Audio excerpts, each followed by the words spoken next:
everyone! Welcome sa aking YouTube channel, sa Mercy Vlog with CM. Ang ating pong gagawin ngayon, magluluto po ako ng broccoli with pork. So, ang ingredients na po natin ay bell pepper, fingernail chili, garlic and onion. Syempre po yung pork, cut into cubes. Bahala po kayo paano kayo mag-cut. Malaki, maliit, cubes, bahala ka. Baguio beans. At syempre po ang ating broccoli. Yan. Magigisa na po tayo ng ingredients. Tara, samahan niyo po ako. Magisa na tayo ng onion.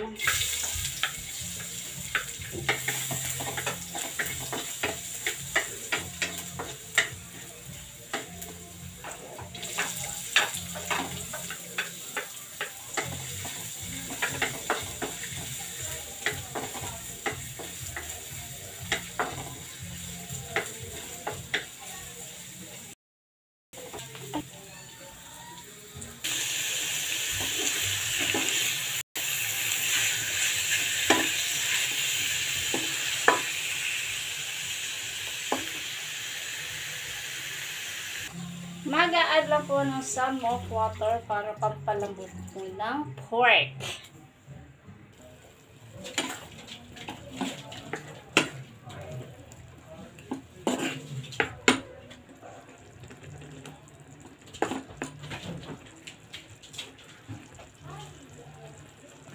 After ko nga nilagyan ng oyster sauce, mga at everyone, nilagay ko na po ang ating Baguio beans. Tsaka yung tangkay po ng broccoli sa malambot na part. Nakakain din po kasi yan.